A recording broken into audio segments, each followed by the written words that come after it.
کہ جتنے دن بھی رہتے ہیں ان دنوں کے اندر اپنے کاموں کو، اپنے دیگر جو لوازمات ہیں ان سب کو اس طریقے سے کریں گے کہ جب رمضان المبارک کا مہینہ آئے تو جیسے ہم لوگ اپنے آپ کو فارغ کر لیتے ہیں کہ ابھی افطاری کا ٹائم ہے، سارے کام ختم ہو گئے ہیں، ایسے ہی اپنے آپ کو فارغ کریں کہ ابھی تراویح کا ٹائم ہے اور سارے کام ختم ہو گئے ہیں۔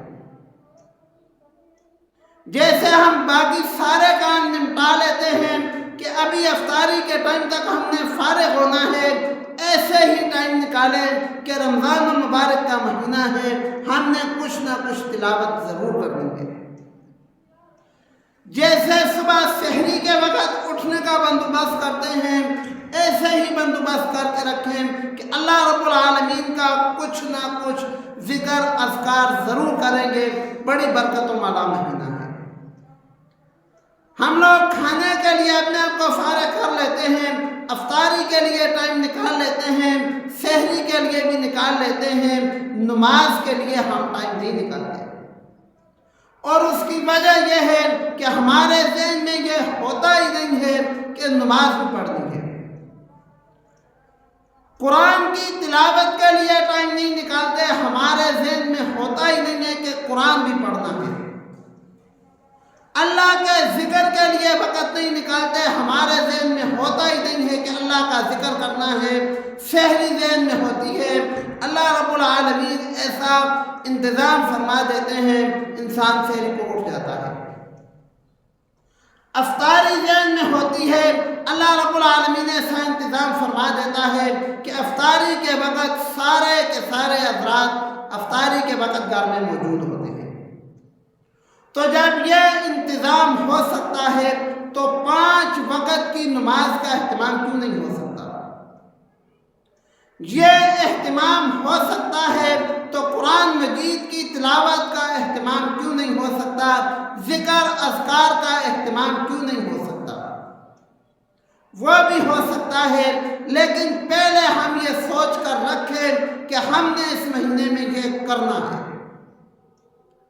سوچ کر رکھیں گے، کوئی نہ کوئی ترتیب بنائیں گے، اللہ رب العالمین سے دعا مانگیں گے، اللہ رب العالمین کو اپنا جذبہ دکھائیں گے، اللہ رب العالمین ہمیں ضرور وقت دیں گے۔ ہمارے وقت میں اللہ رب العالمین ضرور اتنی برکت ڈال دیں گے۔ اور اسی حدیث مبارکہ کے اندر آخر میں اللہ رب العالمین کے پاک پیغمبر صلی اللہ علیہ وآلہ وسلم نے فرمایا، جس کا مفہوم یہ ہے کہ اگر کسی انسان کے پاس کوئی آدمی ہے کام کرنے والا، تو اس کو چاہیے اس کے کام میں تخفیف کر دے، وقت میں تخفیف کر دے، کام میں تخفیف کر دے اگر وہ روزے دار ہے۔ یہ اللہ کے نبی صلی اللہ علیہ وآلہ وسلم کی تعلیمات ہیں کہ روزے کا ایسے اکرام کیا جائے۔ جب ہم ایسے اکرام کریں گے تو اللہ رب العالمین ہماری توبہ بھی قبول فرمائیں گے، ہمیں توبہ کرنے کی توفیق بھی عطا فرمائیں گے۔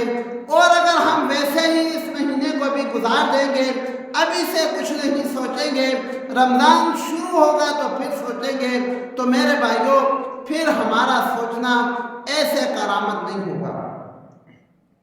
اور آپ صلی اللہ علیہ وآلہ وسلم نے احادیث مبارکہ کے آخری الفاظ فرمائے ہیں کہ بد نصیب ہے وہ انسان جس کو رمضان المبارک کا مہینہ ملا اور اللہ کی رحمت سے وہ محروم رہا۔